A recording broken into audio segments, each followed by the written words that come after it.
Some nights feel different, not because anything looks strange at first glance, not because of thunder, broken lights, or flickering cameras, but because the quiet settles too fast, like something is holding its breath and waiting for you to step outside. Danielle Rowe wasn't the type of person who left things undone. 39 years old, reliable, mother of one, worked the night shift at a Walmart just outside Dayton, Ohio. She stacked shelves, helped at self-checkout, counted cash with steady hands. She never called in sick, always stayed 5 minutes past her shift. And every night at exactly 3 a.m., she stepped out back for 5 minutes of air. She didn't smoke. She didn't scroll on her phone. She just stood under the soft red glow of the security lamp and breathed like someone who knew they had to hold it all in for the next 12 hours. That night, October 14th, was no different. The parking lot was empty, the temperature was mild, the wind barely moved. At 3:17 a.m., she clocked her usual short break. She walked through the break room, nodded to the cleaner mopping tile, and pushed open the back exit by the loading bay. The camera above the door caught her stepping outside, turning slightly to the left like she always did and pausing. But then something strange happened. She looked to the far end of the lot, not with fear, not with confusion, but with stillness, like she was trying to focus on something too far away to see clearly.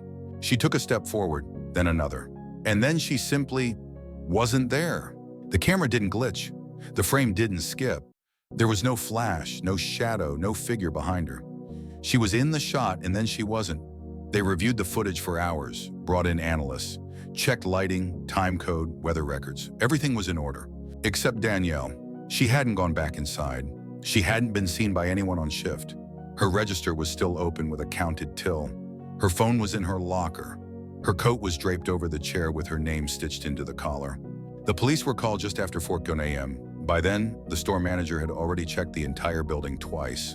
No alarms had been triggered. No doors had been forced. The camera feed backed up to the cloud as usual. And yet the moment she vanished was already corrupted. Not erased, just unreadable. Black screen, like the frame itself decided not to exist. No employee reported hearing anything. No nearby businesses caught her on exterior cams. And the surrounding lot, which normally recorded every raccoon and deer that passed through the area, was completely still for a 20-minute window. Her son, 16 years old, waited on the porch that morning. He said she always texted "done for the night" before heading home. That morning, nothing came. The message never showed up. And when he called, it rang once and then cut to voicemail. The phone never reconnected. 3 days later, a search party combed the woods behind the lot. They found a single receipt weathered by dew. It had no ink left on the surface, but at the bottom, where the timestamp usually sat, there was a single mark, a curved line drawn faintly like a fingerprint dragged through condensation. That same shape was later found carved into the wall behind the loading dock, so faint it was only visible with angled light. It didn't match any symbol the investigators could identify, and yet the wood panel it was scratched into was slightly warped, as if it had been heated from the inside. Danielle's disappearance was ruled unexplained. No leads, no evidence of abduction, no proof she ever left the premises. The store replaced the camera, installed brighter floodlights, locked the back gate, but none of that ever mattered. Because the part-time janitor who cleaned the back hallway on Wednesdays told police that sometimes around 3:15, the door buzzer clicks once even when the system is off. And once, while mopping the floor, he swears he saw a faint shape reflected in the back window. Not a figure, not a shadow, just a suggestion of someone standing right where she disappeared. But when he turned around, there was only the dark lot and the sound of the soda machine cycling in the distance. Danielle Rowe was never found. No remains, no phone signal, no activity on her accounts. Her son still leaves the porch light on some nights, just in case. And every October 14th, at exactly 3:17 a.m., he swears his phone buzzes once, even if it's on silent. Thank you for sitting with this story tonight. Not every silence is just empty.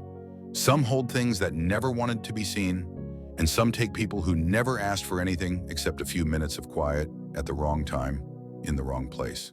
If this story unsettled you, please like the video, subscribe to the channel, and share it with someone who knows that sometimes disappearing doesn't leave a trace. It just leaves a pause in the air that never quite closes. Take care of yourself and those you love, And if you ever feel like stepping outside to breathe at 3:17 in the morning, make sure someone's watching the door behind you. There's something different about schools at night. Maybe it's the way the floors echo louder when no one's talking. Maybe it's the buzz of lights that weren't meant to stay on past dark. Or maybe it's just the feeling that the walls remember too much when the hallways are empty. This story comes from a quiet town in Illinois, the kind of place where nothing big ever happens and where everybody knows which teachers leave early and which janitors never miss a shift. But one morning, the lights in the gym didn't turn on, the keys weren't in the office, and the woman who'd been working there all night had vanished. Her name was Gloria Mendez, 54, worked as a custodian at Claremont High for almost 11 years. Reliable, quiet, always brought her own coffee and never touched the machines. She had a daughter in nursing school and a habit of singing softly while mopping, Spanish hymns sometimes, or whatever song was stuck in her head that week. She was last seen on a Friday night mopping the gymnasium floor after a late volleyball match. The students had cleared out by 9:30. The last coach left by 10:05. The alarm log showed the rear doors locked at 10:17. After that, no more movement. She was supposed to clean until midnight, then drop her keys in the office box and head home like always. But she never clocked out. She never sent the usual "home now, mija" text to her daughter. And when the principal came in early the next morning, the building was dark. Not dim, dark, like the power had been cut, but the system showed no outage. Just absence. He called maintenance, then the police. By 8:30 a.m., the entire school was being searched. No one could find her. Her cleaning cart was in the middle of the gym, half a bottle of floor cleaner left open. Her jacket was still on the hook, her thermos full, still warm. But her keys, the full set with the building master, were gone.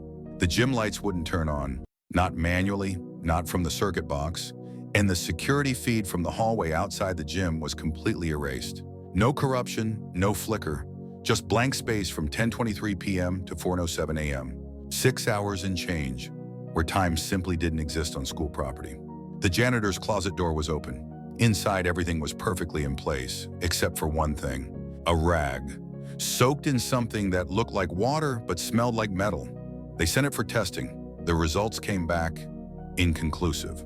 No blood, no chemicals, just elevated conductivity, as if the fabric had been near static discharge for a long, long time.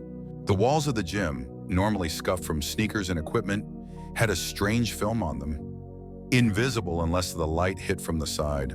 Under blacklight, there were handprints, not Gloria's, not sized for a grown adult. Smaller, thinner, and too high up to make sense. No windows were breached, no alarms were triggered, and no doors were unlocked. It was as if the building swallowed her. Town whispered, of course, they always do. Some said she ran, some said it was a cover-up. But those who knew Gloria knew she wouldn't have left without her scarf, the one her daughter gave her for her birthday that she always wore in the cold gym. And the thing is, that scarf was later found, folded neatly, placed in the center of the basketball court. It wasn't there during the first sweep or the second. It just appeared 3 days later. And the cameras? They'd recorded nothing since. Not even static, just silence. The school replaced the locks, installed new motion sensors, added brighter lights to the gym. But the lights still dim at exactly 10:17 every Friday. And the cleaner who took over her shift, she quit after 2 weeks, refused to explain, wouldn't even pick up her last check. Just said, there's something wrong with the echo in that place. It answers you when you're not talking. Gloria Mendez was never found. No remains, no trace. Only a missing set of keys and a daughter who still leaves the porch light on every Friday night in case her mother remembers the way back home. Thank you for staying with this story tonight. Some places don't forget what they've taken. They just stay quiet about it. If this story left a mark on you, please like the video, subscribe to the channel, and share it with someone who's ever walked through a dark hallway and felt like the air was listening. We post stories like this every day for those who disappear. Take care of yourself and those you love. And if you ever hear humming in a gymnasium after everyone's gone home, don't hum back.